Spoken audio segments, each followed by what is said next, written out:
सभी किसान भाइयों को नमस्कार। जैसा कि आप देख रहे हैं हमारे पीछे जो खीरा लगा हुआ है, इसको बुंदेलखंड की कंडीशन में बहुत ही अच्छे तरीके से और आसानी तरीके से किया जा सकता है। आज खीरे का रेट आप देख रहे हैं मार्केट में 40 से 50 रुपए किलो है और हम इस खीरे को वर्ष भर पॉली हाउस संरचना में उगा करके ज़्यादा से ज़्यादा मुनाफा ले सकते हैं। संरक्षित खीरे की खेती कैसे करें ये किसान भाइयों को मैं बताऊंगा। तो इसमें सबसे पहले क्या होता है कि जो पॉली हाउस में खीरा लगाया जाता है उसकी प्रजातियां अलग होती हैं और जो बाहर खीरा लगाया जाता है उसकी भी प्रजातियां अलग होती हैं। क्योंकि पॉली हाउस में अगर खीरा हम जब लगाते हैं तो इसमें परागण की ज़रूरत नहीं पड़ती है।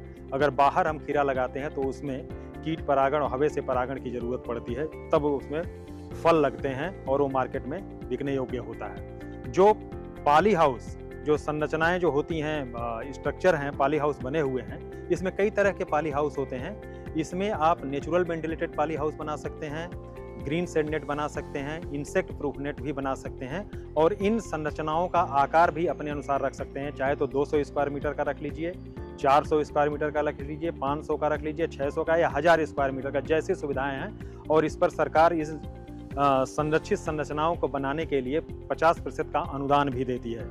तो इस पॉली हाउस में बुंदेलखंड के कंडीशन में जो है टेम्परेचर जो अप्रैल मई के महीने में बहुत ज़्यादा हो जाता है, करीब 45 डिग्री से ऊपर जाता है, 47-48 डिग्री चला जाता है और दिसंबर जनवरी में 2 से 3 डिग्री भी चला जाता है। तो इतने तापमान, ज़्यादा तापमान पे और कम तापमान पे सब्जियों की खेती करना थोड़ा सा कठिन हो जाता है।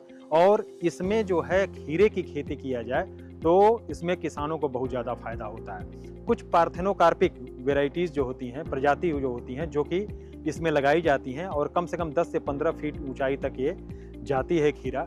और इसमें सबसे पहले क्या करते हैं कि हम बेड बना लेते हैं और बेड बनाने के लिए पावर टीलर से हम जुताई कर लेते हैं और जुताई करने के बाद फावड़े के माध्यम से हम बेड को 30 सेंटीमीटर ज़मीन से ऊंचा बनाते हैं और दो बेड के बीच में कम से कम 40 से 45 सेंटीमीटर का गैप रखते हैं, जिसमें कि बीच में आने जाने के लिए सुगमता हो सके। और फिर इस बेड को लेबल कर करके इसमें जो केचुए की खाद होती है या FYM सड़ी हुई गोबर की खाद होती है उसको इसमें मिला लेते हैं और मिला करके इसको लेबल कर लेते हैं और लेबल करने के बाद इस पे 2 लाइन का ड्रिप बिछा देते हैं, जिसमें कि सुगमता से इसमें पानी दिया जा सके और फर्टिलाइजर भी दिया जा सके।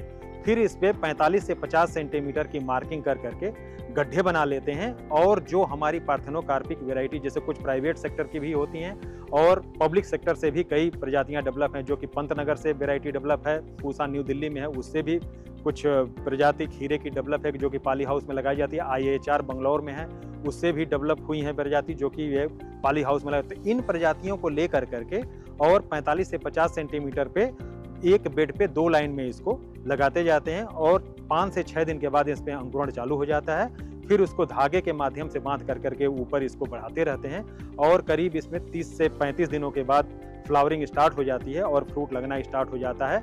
तो इस तरह से किसान अगर छोटे छोटे संरचनाओं में खीरे का उत्पादन कर लेते हैं तो एक खीरे के पौधे से कम 1.5 किलोग्राम से लेकर के 2.5 किलोग्राम तक फल मिल जाता है और इसको वर्ष भर उत्पादन भी लिया जाता है।